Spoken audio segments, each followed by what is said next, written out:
भारतावरती जर इंग्रजांनी राज्य केलं नसतं तर असं म्हटलं जातं की अख्ख्या हिंदुस्थानावर मराठ्यांचं राज्य असतं। एवढी मराठ्यांची दहशत त्यावेळी होती। रघुनाथराव पेशवेपदी बसले, परंतु ही गोष्ट काही बऱ्याच जणांना रुचली नाही। पुढे जाऊन छत्रपतींनी सुद्धा नारायणरावांचा मुलगा, ज्याला सवाई माधवराव म्हटलं जातं, त्यांनाच पेशवे पदासाठी मान्यता दिली आणि पुढे जाऊन रघुनाथराव इंग्रजांना जाऊन मिळाले। 4000 सैनिक घेऊन मुंबईवरून इंग्रज निघाले, त्यांच्यासोबत रघुनाथराव देखील होते। पुढे आल्यानंतर कारल्यामध्ये इंग्रजांचा अधिकारी जेम्स स्टुअर्ट, ज्याला इस्टूर फाकडा असं म्हटलं जातं, तो सुद्धा महाजी शिंदेच्या हातून मारला गेला। त्यावेळी जर मराठ्यांनी उदार मत दाखवून फिरंग्याच्या सेनेला परत पाठवलं नसतं तर कदाचित मराठ्यांनी त्याच वेळी ईस्ट इंडिया कंपनीचं समूळ उच्चाटन केलं असतं। आणि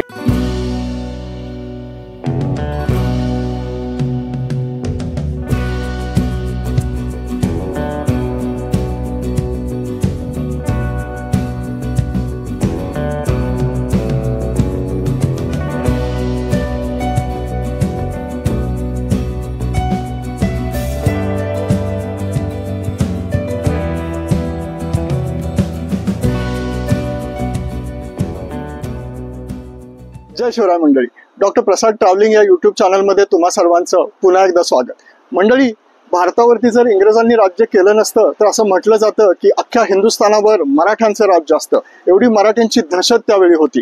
इंग्रज आणि मराठा यांच्यामध्ये 3 युद्ध झाली।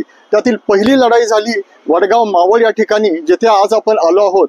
या लढाईचं नेतृत्व तुकोजीराव होळकर आणि महाजी शिंदे यांनी केलं। त्यांच्या इतिहासाचा, या मराठ्यांच्या पराक्रमातलं एक सुवर्ण पान ठरलेल्या इतिहासाचा मागोवा घेण्यासाठी आज आपण वडगाव या ठिकाणी आलो आहोत। हा व्हिडिओ जर तुम्हाला आवडला तर नक्की लाईक करा, चॅनलला सबस्क्राईब करा आणि आपल्या मित्रांनाही शेअर करा। चला तर पाहूया वडगावची लढाई।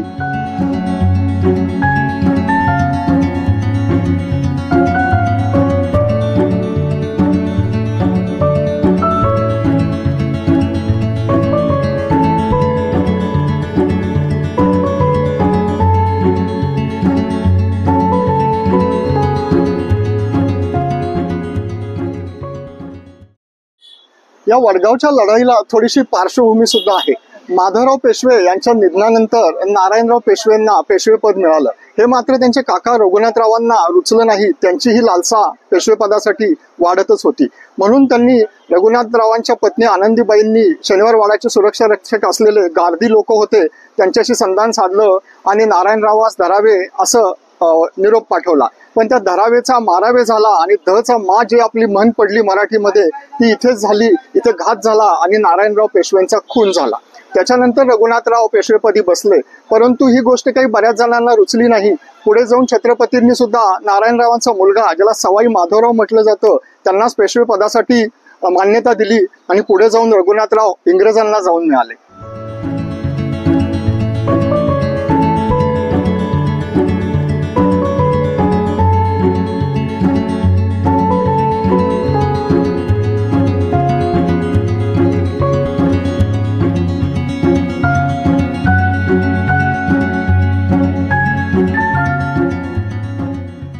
नारायणराव पेशव्यांच्या वधानंतर इंग्रजांनी मराठा साम्राज्य पोखरायला सुरुवात केली। त्यातच त्यांना रघुनाथरावांची मोठी मदत मिळाली आणि इंग्रजांनी पुण्यावर हल्ला करण्याचा डाव आखला।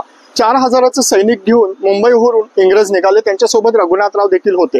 त्याच्यामध्ये 800 जवळजवळ युरोपियन सैन्य होतं आणि बाकीचे मराठा सैनिक होते। ती स्वारी निघाली, ती पनवेल, कार्ला, खंडाळे या मार्गे इंग्रजांनी पुण्यावरती आक्रमण करायचं ठरवलं। महाजी शिंदे आणि तुकोजीराव होळकर आपल्याला येऊन मिळतील अशा भ्रमात रघुनाथ दादा राहिले, परंतु महाजी शिंदेंनी मराठ्यांच्या बाजूने थांबण्याचाच निर्णय घेतला आणि त्यांची पूर्ण रसद तोडली। अक्षरशः गावातले पाणवठे सुद्धा विष टाकून त्यांनी विषारी बनवून टाकले। सर्व शेती आणि गावे ओस केली।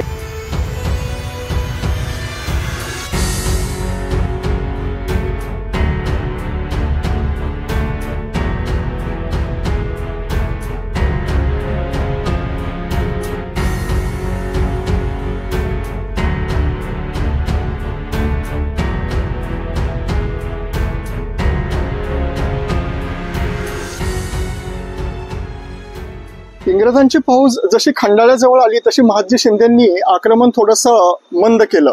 याचा अर्थ इंग्रज खंडाळा घाट वरून वर चढून येतील आणि त्याच्यानंतर हल्ला केला की त्यांचे परतीचे दोर सुद्धा कापले जातील। त्याच्यानंतर पुढे आल्यानंतर कारल्यामध्ये इंग्रजांचा अधिकारी जेम्स स्टुअर्ट, ज्याला इस्तूर फाकडा असं म्हटलं जातं, तो सुद्धा महादजी शिंदेच्या हातून मारला गेला। त्याच्यामुळे तळेगावच्या आश्रयास त्यांची फौज पुढे आली।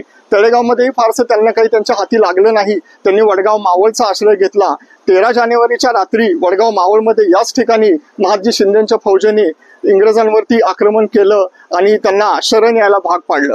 14 जानेवारीला संक्रांतीच्या दिवशी पांढरं निशाण फडकवलं इंग्रजांनी आणि या ठिकाणी जिथे विजय स्तंभ आहे इथेच मराठ्यांचं इतिहासातलं एक सुवर्ण पान लिहिलं गेलं। जय शिवराय।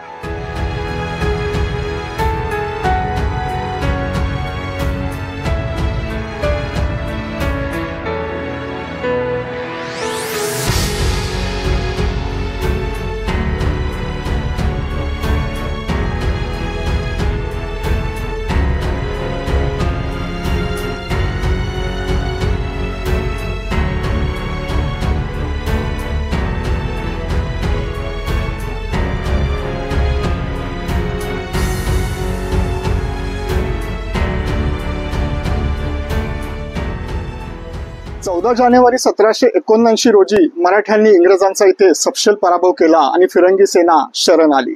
त्यावेळी जर मराठ्यांनी उदार मत दाखवून फिरंग्याच्या सेनेला परत पाठवलं नसतं तर कदाचित मराठ्यांनी त्याच वेळी ईस्ट इंडिया कंपनीचं समूळ उच्चाटन केलं असतं आणि पुढच्या भारताच्या इतिहासालाच पूर्ण कलाटणी मिळाली। पण दुर्दैवाने तसं झालं नाही।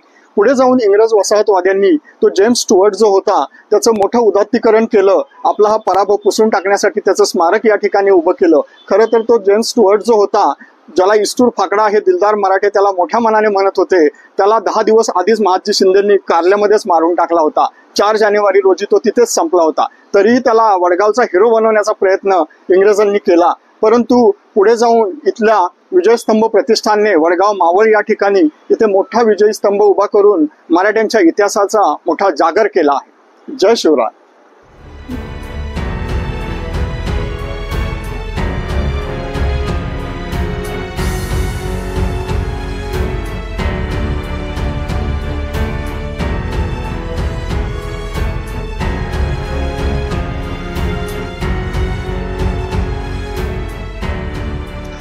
1780च्या दशकात महादजी शिंदेंना वडगावच्या लढाईत मिळालेल्या विजयामुळे खूप यश मिळाले, ज्यामुळे त्यांची कीर्ती वाढली।